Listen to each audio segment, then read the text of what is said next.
Bonjour.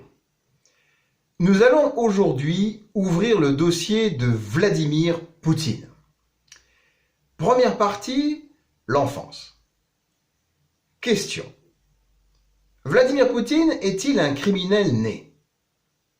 Nous allons voir en tout cas que son enfance a été nouée par la guerre.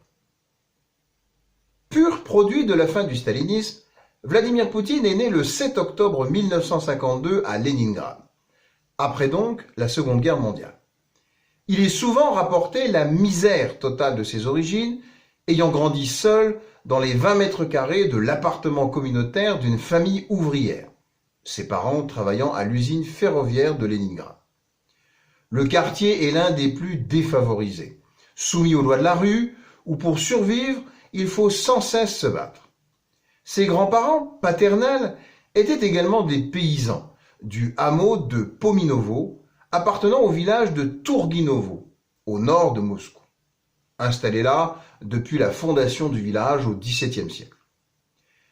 Son premier frère, Albert, décéda en bas âge, dans les années 30, et le second, Victor, succomba à la diphtérie pendant la Seconde Guerre mondiale.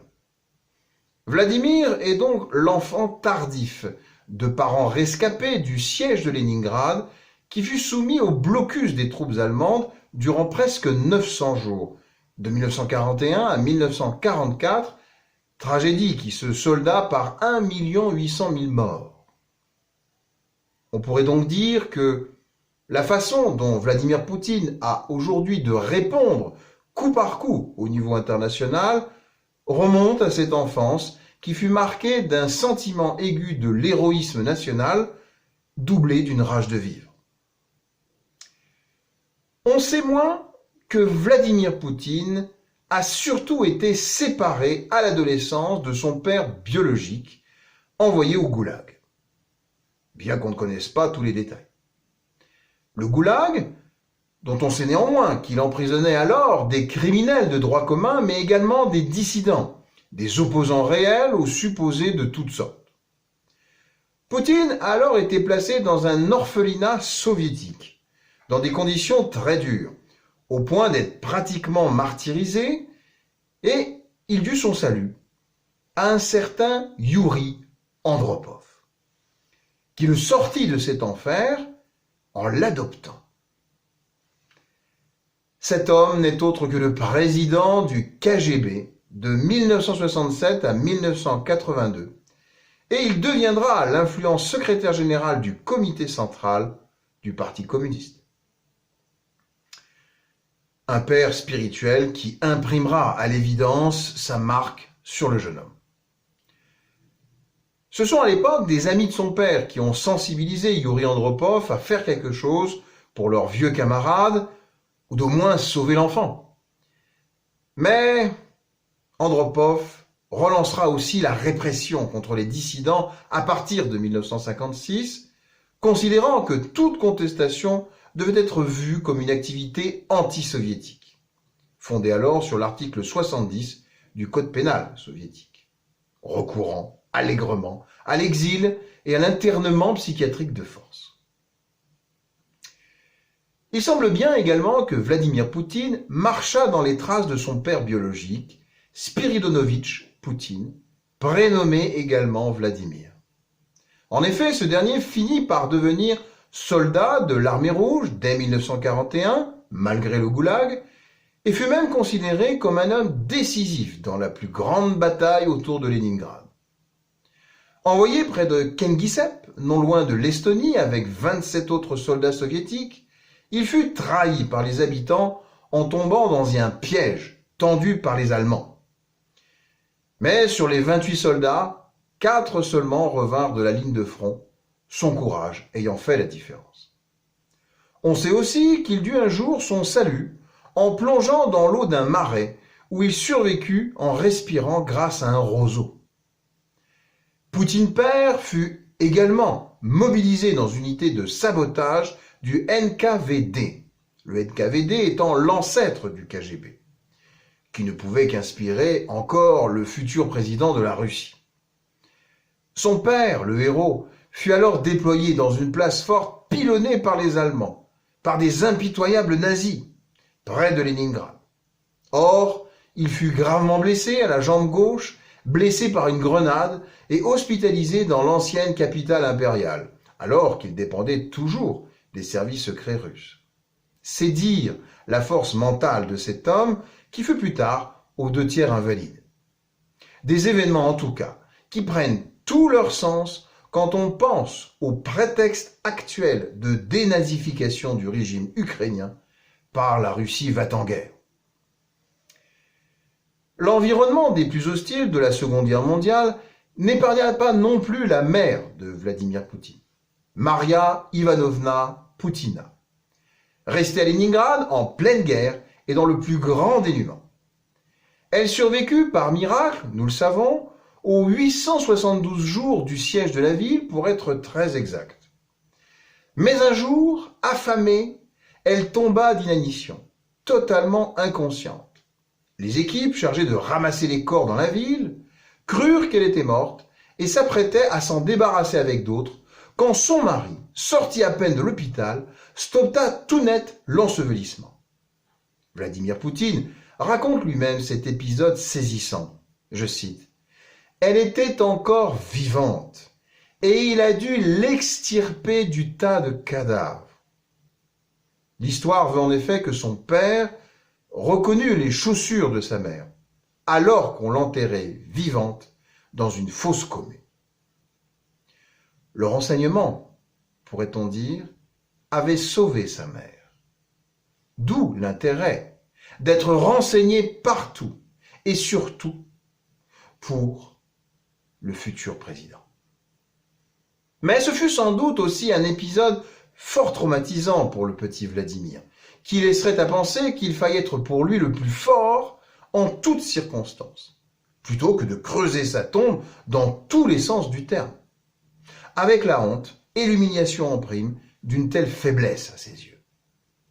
La genèse probable d'une paranoïa.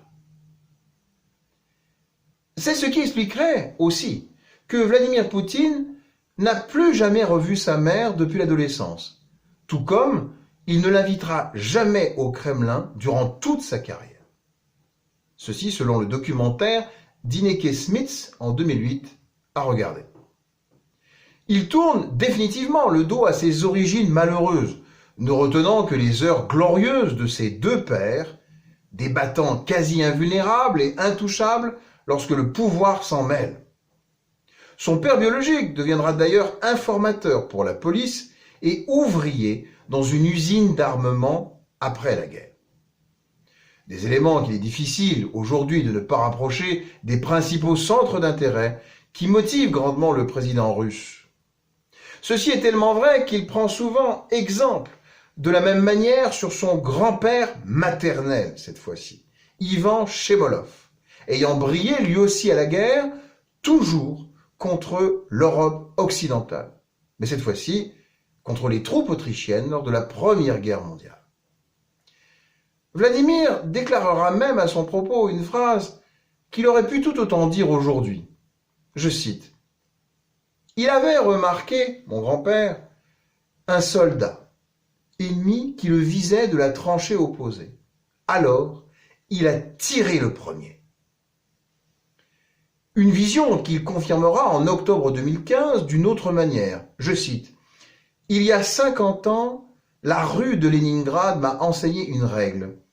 Si un combat est inévitable, vous devez donner le premier coup de poing. » C'est ainsi que le président russe se raconte sa vie, comprend la guerre comme une mauvaise série de persécutions auxquelles il faut toujours répondre avec la plus grande force. C'est pourquoi aussi Vladimir Poutine, quand il était enfant, jouait les caïds et se battait avec les garçons du quartier, souvent plus grands et plus forts que lui. C'est ce qui l'a poussé clairement à la pratique des arts martiaux. Il vivait alors avec ses parents dans l'immeuble d'habitation communautaire et il fit ses études élémentaires à l'école 193 de Leningrad, où il était, là encore, connu pour être un fauteur de troubles. Un élève médiocre, turbulent, qui ne voyait aucune raison de prendre ses études au sérieux. Son professeur, Vera Gurevitch, confiera alors qu'il était en classe de 5e, je cite, « Il ne s'est toujours pas retrouvé ». Elle se souvient notamment que l'adolescent de 14 ans avait jeté même au sol un camarade en lui cassant la jambe. Elle le gronda et il rétorqua aussi sec, « Il y a des gens qui ne comprennent pas les mots ou ne veulent pas les comprendre. Ils ne comprennent que la force. » C'était en effet alors un sanguin, un bagarreur qui ne supportait pas l'humiliation. Il nourrissait déjà des envies de vengeance envers ceux qui se comportaient mal à son égard. Un de ses camarades raconta dans le livre « L'ascension improbable de Vladimir Poutine » de Masha Gessen, je cite, « Si jamais quelqu'un l'insultait, de quelque manière que ce soit, Volodia, le diminutif de Vladimir, sautait immédiatement sur le gars, le griffait, le mordait, lui déchirait les cheveux arrachés. En tout cas, faire n'importe quoi pour que personne ne l'humilie. » Une autre anecdote vaut le détour également. Elle en dit long sur l'instinct de prédation de Vladimir Poutine. Son face-à-face avec un gros rat. Une histoire qu'il raconta lui-même à Natalaya Gevorkian, rapportée dans son livre à la première personne. Tandis qu'il traînait avec ses amis dans les escaliers de son immeuble, il s'est retrouvé nez à nez avec ce rongeur. Et il fut pris d'une seule obsession, piéger cette bête. Il décida alors de poursuivre l'animal et de le coincer dans le coin d'un mur. Le rat fut acculé par Vladimir Poutine. Mais soudain, retournement de situation, le rat parvient à se dégager et à attaquer à son tour l'agresseur. Il se serait alors lancé à sa poursuite à travers les escaliers, mais le garçon fut le plus rapide et il finit par lui claquer la porte au nez en rentrant chez lui. La tête forte du Kremlin venait de comprendre, je cite, « ce que signifiait d'acculer quelqu'un. Et si on laisse une marge de manœuvre à l'ennemi, la riposte peut faire fuir l'agresseur. C'est pourquoi il faut frapper le premier, et frapper fort, mais également resserrer l'étau sur l'ennemi jusqu'à ce qu'il ne puisse plus rien faire. Une tactique militaire qu'il reprendra à bon compte en de multiples circonstances par la suite, et à l'évidence en Ukraine. Mais le rat ukrainien n'a-t-il pas encore réussi à se dégager et à résister contre toute attente? En tout cas, pour mater tout offenseur, le petit Poutine se mit très tôt à s'entraîner pour être un grand sportif. Avant même d'atteindre l'adolescence, il voulut apprendre et surtout maîtriser un art martial. En plus du judo, il s'initia au sambo, un sport de combat créé en URSS qui combine judo, boxe et lutte. Quelques sportifs de l'époque, comme Arkady Rotenberg, devenu un oligarque russe milliardaire, comptent parmi ses plus anciens amis. Le complexe du narcissisme de surmâle, pourrait-on dire. Ce qui pourtant déplaisait fortement à sa mère, confia Poutine. Je cite, « Chaque fois que j'allais à une séance d'entraînement, elle se plaignait. Il va encore se battre !» Néanmoins, il n'atteignit pas un haut niveau dans ces sports, quoi qu'il prétendra par la suite. Il est plus sûr de dire, en fait, qu'il lui arrivait de jouer au tennis, de faire du ski ou de la natation, et de monter à cheval avec entrain. Mais ce n'est pas assez pour Vladimir Poutine. Sa soif de pouvoir ne cesse de grandir. Il commence à s'imaginer pilote d'avion, son premier grand rêve, puis espion, puis marin, pour finalement revenir à sa vocation d'espion, selon lui, dès 14 ans. Il dira, tel que le rapporte le livre Poutine de Frédéric Pons, « Je voulais travailler dans le renseignement. C'était un rêve, mais aussi réalisable que d'aller sur Mars. » Oui, il était passionné de films d'espionnage, il rêvait, pour tout dire, d'être un James Bond soviétique. Pour autant, la lecture du roman Bouclier et épée de Vadim Kozhetnikov, titre qui évoque l'insigne symbole du KGB, a achevé de le convaincre d'embrasser la carrière dans le célèbre service de renseignement russe. Il faut dire aussi que son grand-père paternel, Spiridon Poutine, qu'il admirait le plus dans sa famille, a été le cuisinier des Romanov, la célèbre famille impériale où ont été fomentés les tsars, puis le cuisinier de Lénine, puis le cuisinier de Staline, lequel a transformé l'URSS en État totalitaire, comme chacun sait. Alexandre Adler a donc raison de dire à cet égard que Vladimir Poutine, je cite, est né, si on peut dire, dans deux familles royales. D'un côté, celle de l'héritage impérial et soviétique avec les Romanov, Lénine, Staline d'un côté, et celle de la lignée communiste et du renseignement avec Andropov en particulier. Alexandre Adler ajoute, je cite, « C'est le premier pays communiste de la Terre, l'URSS. Mais c'est aussi le premier pays aristocratique où les titres existent. En Russie, c'est très important. » Poutine a pu donc s'inscrire dans cette forme d'identité nationale, fantasmer sur le fait d'être un grand homme, intouchable comme ses aînés, et peut-être même un nouveau tsar. C'est en tout cas la conviction que nous partageons aujourd'hui avec Vladimir Fedorovski, diplomate et écrivain russe qui affirme sans concession « Poutine se rêve en tsar ». Or, quelle meilleure porte d'entrée pour ce faire que celle du KGB? Quel meilleur ascenseur social du pauvre? Alors, dès 16 ans, il se présente au siège du fameux service de renseignement russe et va directement au culot à l'accueil de la direction. Un homme le reçoit, l'écoute sans l'interrompre, puis il lui dit « Je vais t'expliquer comment ça se passe. On ne prend jamais des candidatures spontanées et on ne recrute qu'après le service militaire ou des études supérieures. » Poutine lui demanda alors « Mais quelles études ?»« Peu importe. »« Pas de préférence ?»« Le droit. » Alors, après avoir obtenu son diplôme de fin d'études secondaires en 1970, il fit donc son droit à Leningrad. « Et personne ne m'arrêtera » dit Poutine. À l'université, il patienta durant 4 ans, le silence des services lui laissant penser qu'il ne se passera plus rien. Il en sortit diplômé en 1975 à l'âge de 23 ans, avec un mémoire sur le principe du commerce de la nation la plus favorisée en droit international, ou comment tout avantage commercial accordé par un État à un autre doit être immédiatement accordé à tous sans discrimination. Autrement dit, aucun partenaire ne peut être plus maltraité qu'un autre, y compris l'URSS.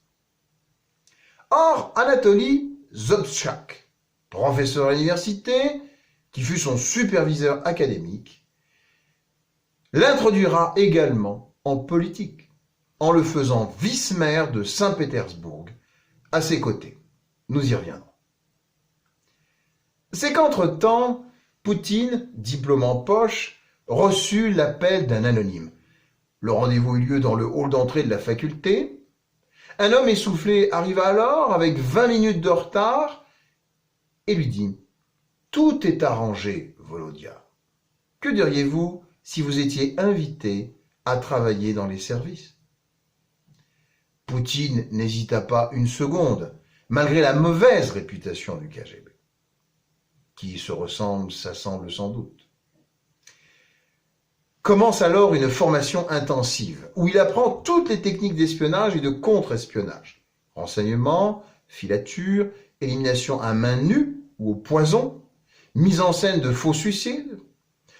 Un enseignement qui sera parachevé à Moscou par un cycle de cours à l'Académie Andropov. Retour chez papa adoptif. où Vladimir Poutine se mit en capacité de s'immerger dans d'autres univers, de séduire n'importe qui, quelle que soit son enveloppe charnelle, de recourir au mimétisme pour mettre tout interlocuteur à l'aise, de recréer devant un miroir une ambiance d'intimité à partir des mimiques ou de la gestuelle. Ou bien encore, de maîtriser parfaitement l'allemand. On se demande bien pourquoi et pour quoi faire. C'est de là aussi que Poutine connaîtra, notamment, Alexander Zemlyanikevitch,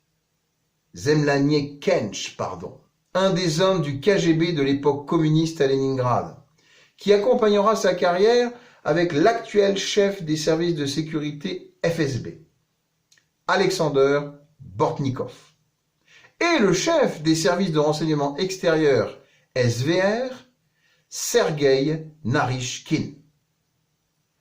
Un trio tristement célèbre, surnommé les Silovski, les exécuteurs.